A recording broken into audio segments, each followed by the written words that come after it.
بسم الله الرحمن الرحيم. ياسين والقرآن الحكيم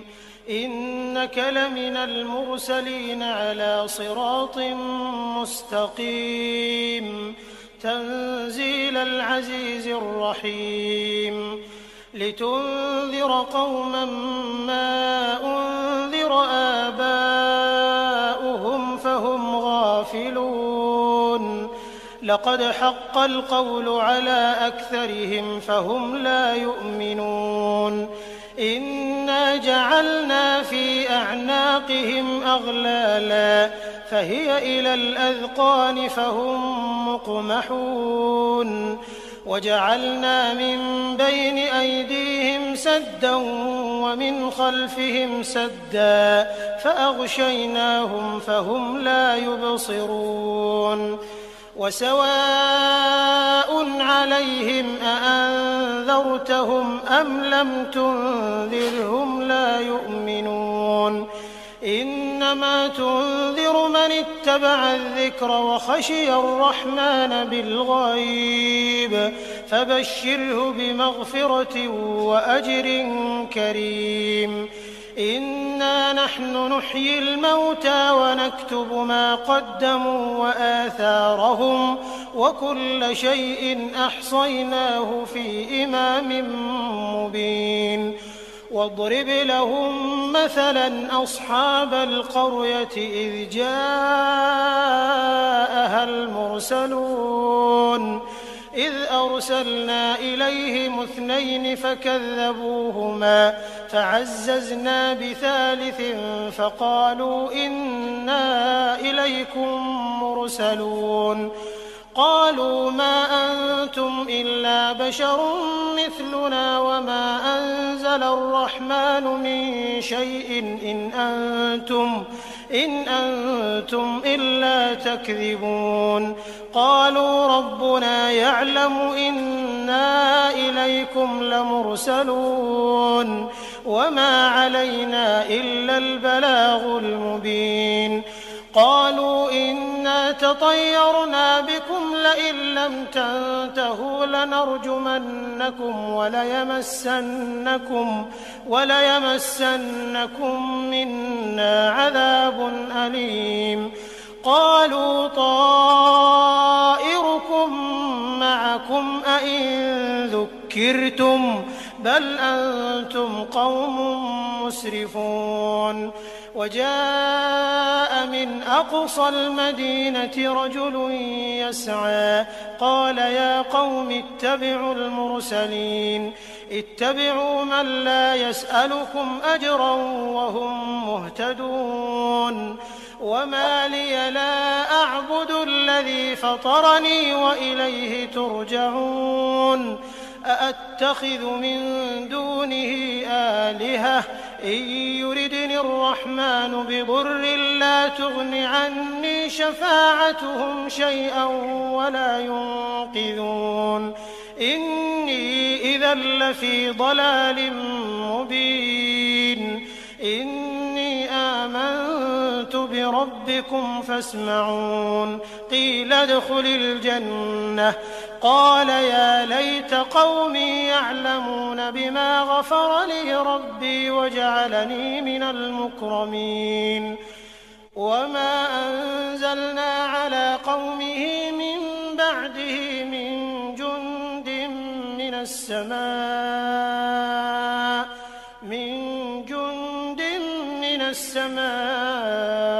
وما كنا منزلين إن كانت إلا صيحة واحدة فإذا هم خامدون يا حسرة على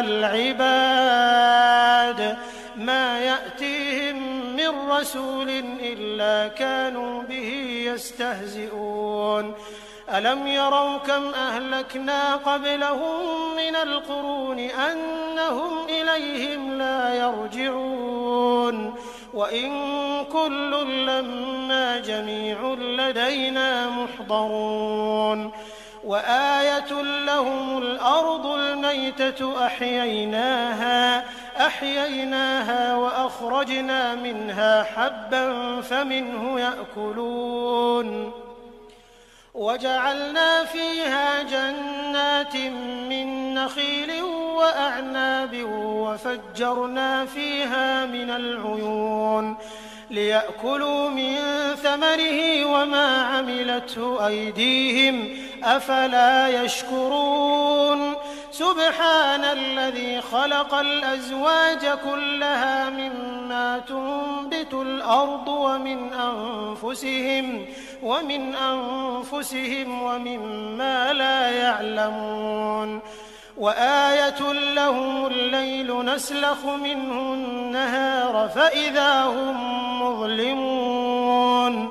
والشمس تجري لمستقر لها ذلك تقدير العزيز العليم والقمر قدرناه منازل حتى عاد كالعرجون القديم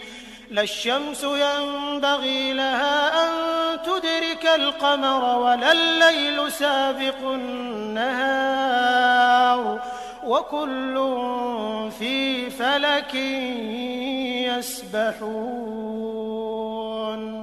وآية لهم أنا حملنا ذريتهم في الفلك المشحون وخلقنا لهم من مثله ما يركبون وإن نشأ نغرقهم فلا صريخ لهم ولا هم ينقذون إلا رحمة منا ومتاعا إلى حين وإذا قيل لهم اتقوا ما بين أيديكم وما خلفكم لعلكم ترحمون وما تأتيهم من آية من آيات ربهم إلا كانوا عنها معرضين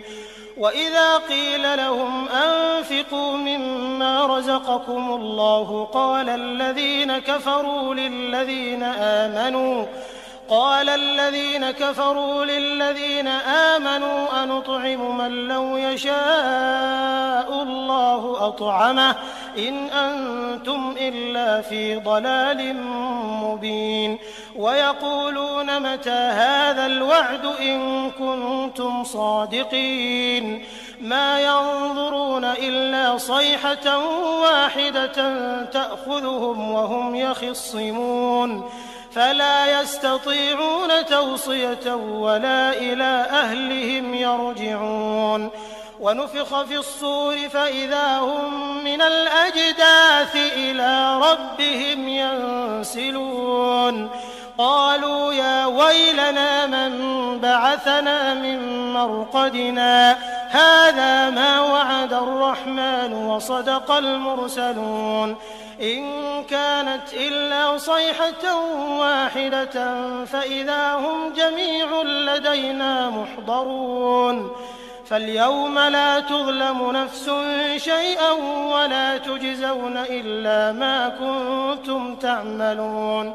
إن أصحاب الجنة اليوم في شغل فاكهون هم وأزواجهم في ظلال على الأرائك متكئون لهم فيها فاكهة ولهم ما يدعون سلام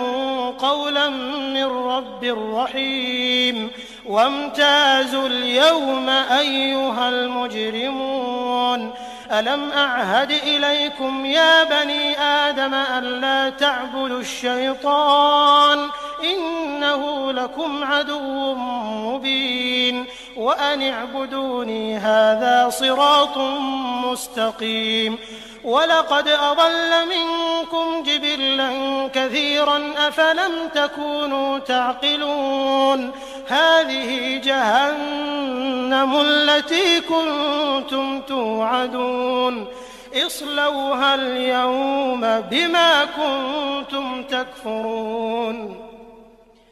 اليوم نختم على أفواههم وتكلمنا أيديهم وتشهد أرجلهم بما كانوا يكسبون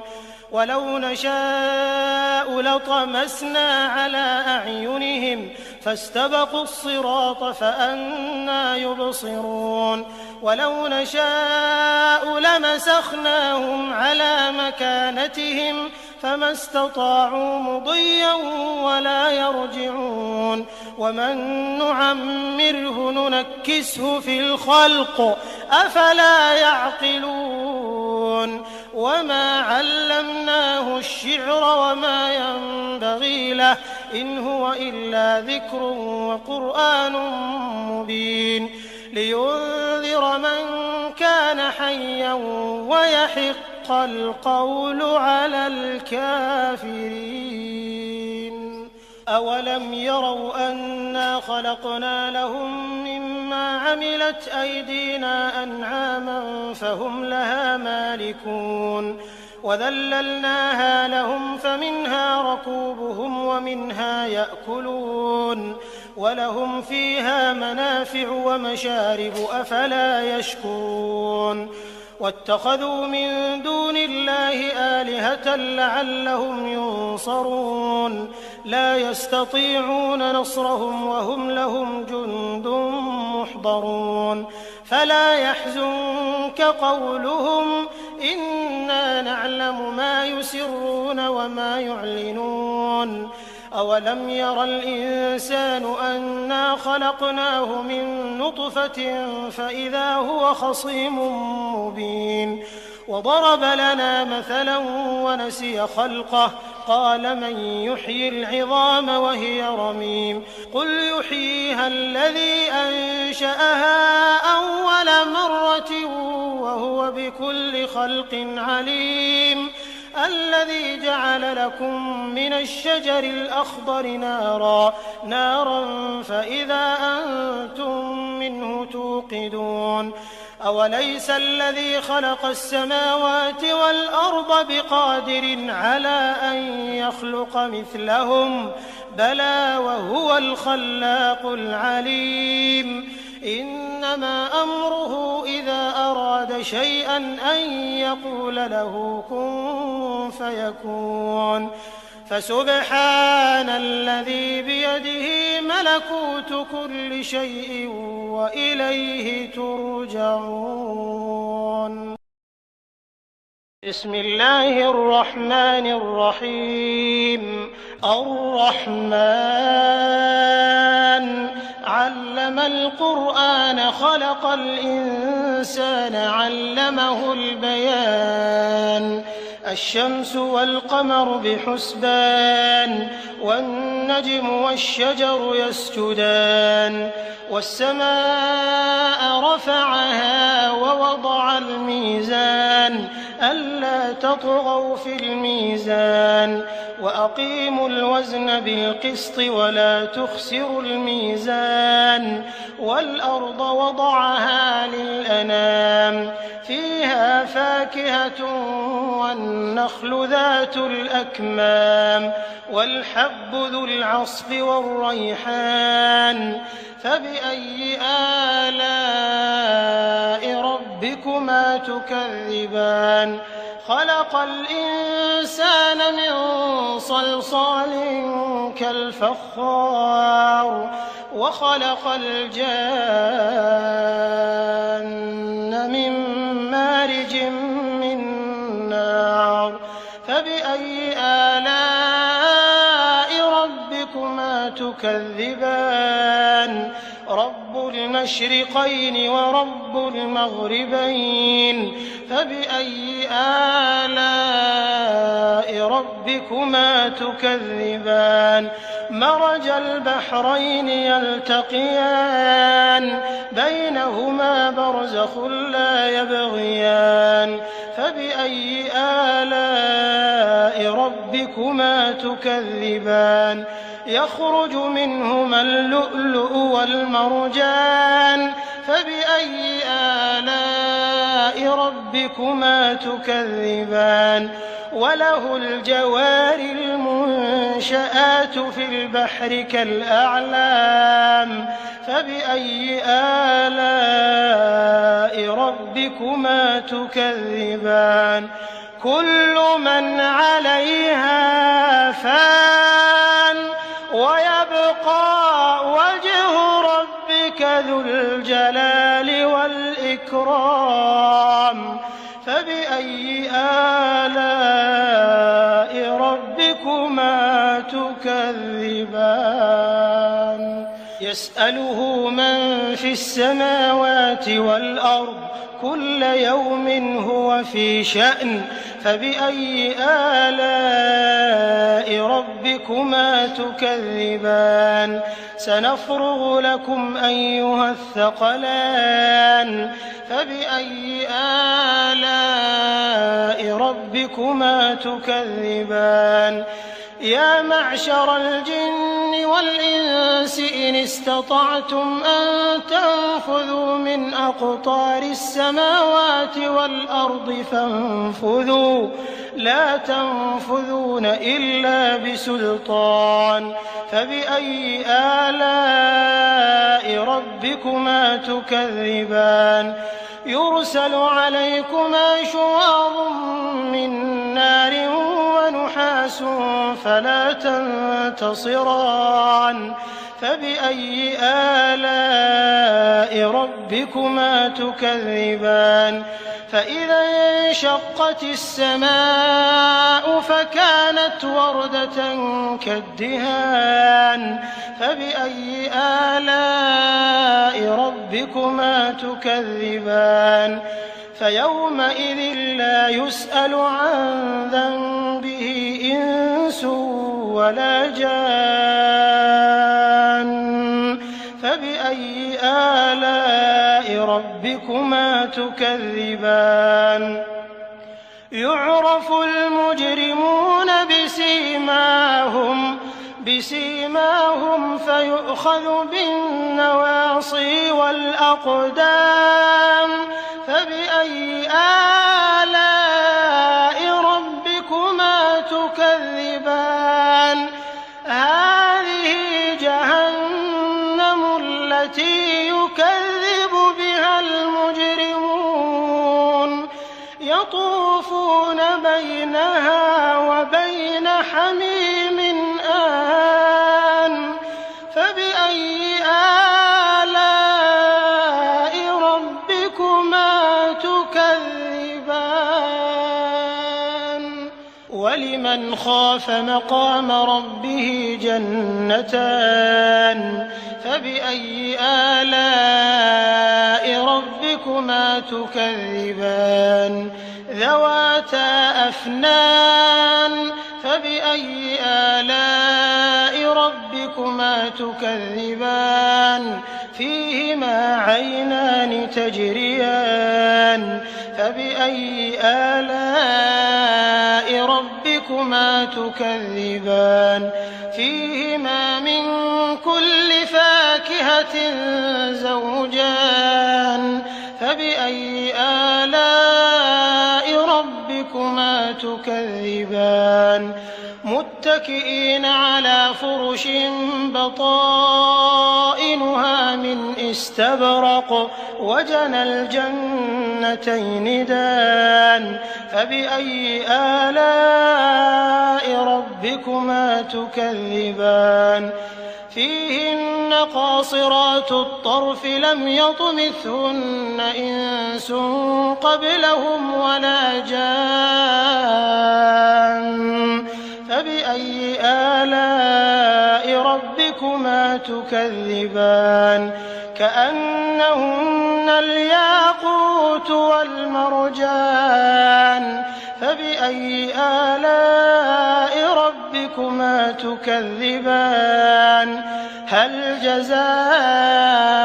الإحسان إلا الإحسان فبأي آلاء ربكما تكذبان ومن دونهما جنتان فبأي آلاء ربكما تكذبان مدهامتان فبأي آلاء ربكما تكذبان فيهما عينان نضاختان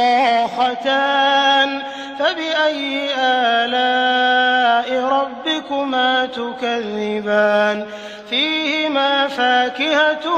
ونخل ورمان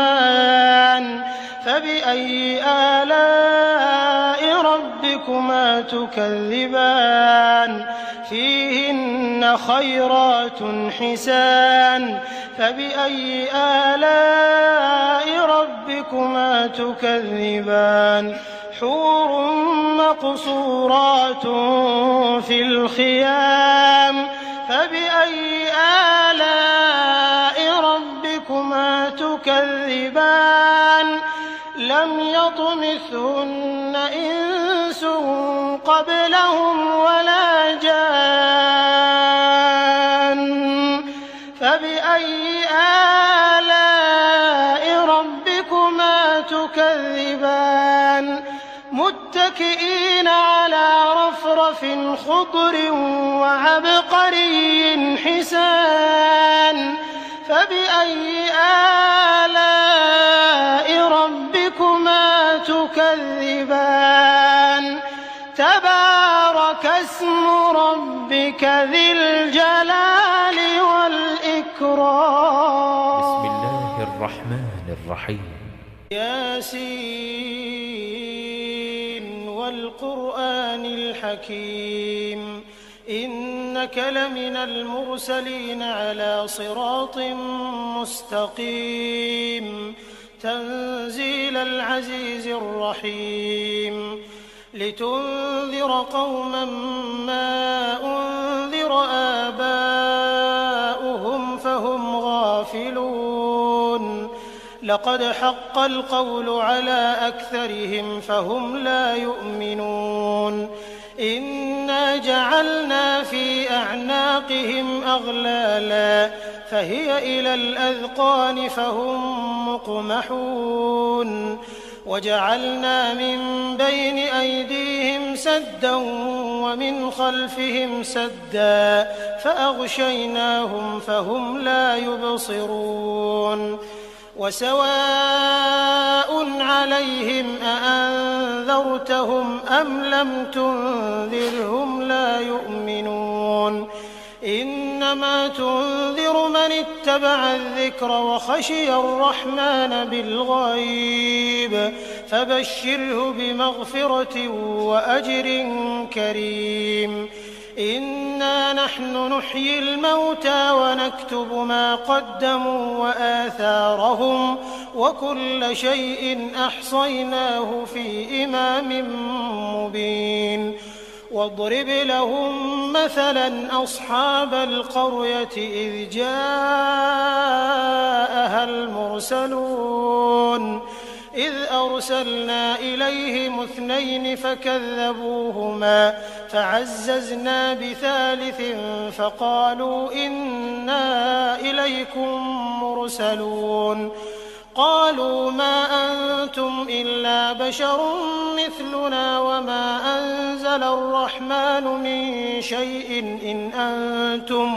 إن أنتم إلا تكذبون قالوا ربنا يعلم إنا إليكم لمرسلون وما علينا إلا البلاغ المبين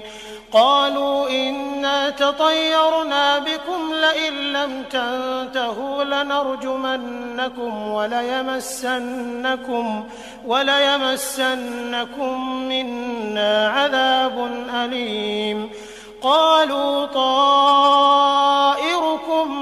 معكم أئن ذكرتم بل أنتم قوم مسرفون وجاء من أقصى المدينة رجل يسعى قال يا قوم اتبعوا المرسلين اتبعوا من لا يسألكم أجرا وهم مهتدون وما لي لا أعبد الذي فطرني وإليه ترجعون أأتخذ من دونه آلهة إن يردني الرحمن بضر لا تغن عني شفاعتهم شيئا ولا ينقذون إني إذا لفي ضلال مبين ربكم فاسمعون قيل ادخل الجنة قال يا ليت قومي يعلمون بما غفر لي ربي وجعلني من المكرمين وما أنزلنا على قومه من بعده من جند من السماء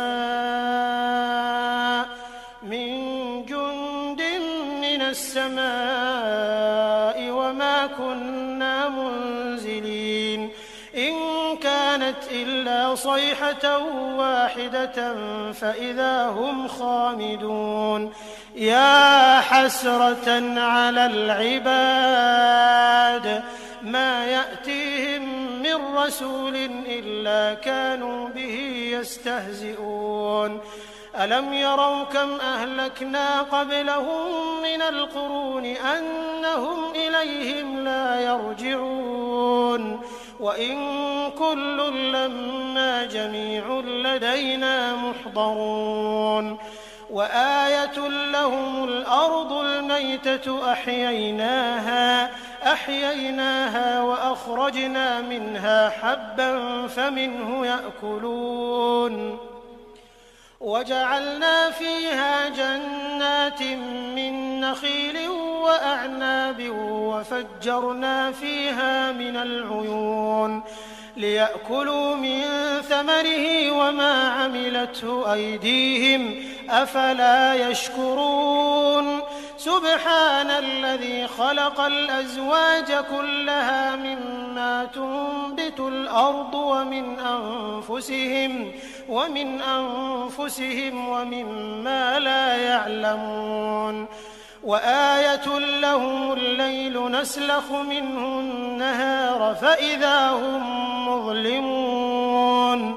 والشمس تجري لمستقر لها ذلك تقدير العزيز العليم والقمر قدرناه منازل حتى عاد كالعرجون القديم لا الشمس ينبغي لها أن تدرك القمر ولا الليل سابق النهار وكل في فلك يسبحون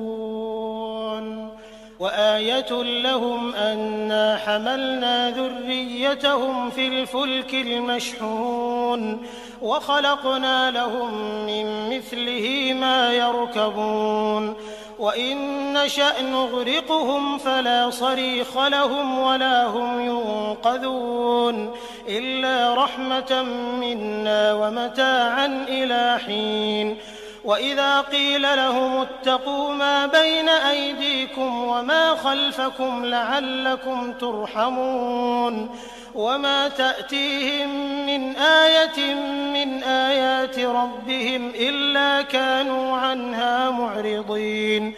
وإذا قيل لهم أنفقوا مما رزقكم الله قال الذين كفروا للذين آمنوا أنطعم من لو يشاء الله أطعمه إن أنتم إلا في ضلال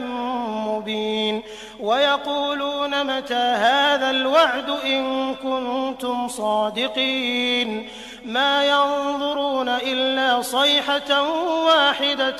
تأخذهم وهم يخصمون فلا يستطيعون توصية ولا إلى أهلهم يرجعون ونفخ في الصور فإذا هم من الأجداث إلى ربهم ينسلون قالوا يا ويلنا من بعثنا من مرقدنا هذا ما وعد الرحمن وصدق المرسلون إن كانت إلا صيحة واحدة فإذا هم جميع لدينا محضرون فاليوم لا تظلم نفس شيئا ولا تجزون إلا ما كنتم تعملون إن أصحاب الجنة اليوم في شغل فاكهون هم وأزواجهم في ظلال على الأرائك متكئون لهم فيها فاكهة ولهم ما يدعون سلام قولا من رب رحيم وامتازوا اليوم أيها المجرمون ألم أعهد إليكم يا بني آدم ألا تعبدوا الشيطان إنه لكم عدو مبين وأن اعبدوني هذا صراط مستقيم ولقد أضل منكم جبلا كثيرا أفلم تكونوا تعقلون هذه جهنم التي كنتم توعدون اصلوها اليوم بما كنتم تكفرون اليوم نختم على أفواههم وتكلمنا أيديهم وتشهد أرجلهم بما كانوا يكسبون ولو نشاء لطمسنا على أعينهم فاستبقوا الصراط فأنى يبصرون ولو نشاء لمسخناهم على مكانتهم فما استطاعوا مضيا ولا يرجعون ومن نعمره ننكسه في الخلق أفلا يعقلون وما علمناه الشعر وما ينبغي له إن هو إلا ذكر وقرآن مبين لينذر من كان حيا ويحق القول على الكافرين أولم يروا أنا خلقنا لهم مما عملت أيدينا أنعاما فهم لها مالكون وذللناها لهم فمنها ركوبهم ومنها يأكلون ولهم فيها منافع ومشارب أفلا يشكرون واتخذوا من دون الله آلهة لعلهم ينصرون لا يستطيعون نصرهم وهم لهم جند محضرون فلا يحزنك قولهم إنا نعلم ما يسرون وما يعلنون أولم ير الإنسان أنا خلقناه من نطفة فإذا هو خصيم مبين وضرب لنا مثلا ونسي خلقه قال من يحيي العظام وهي رميم قل يحييها الذي أنشأها أول مرة وهو بكل خلق عليم الذي جعل لكم من الشجر الأخضر نارا فإذا أنتم منه توقدون أوليس الذي خلق السماوات والأرض بقادر على أن يخلق مثلهم بلى وهو الخلاق العليم إنما أمره إذا أراد شيئا أن يقول له كن فيكون فسبحان الذي بيده ملكوت كل شيء وإليه ترجعون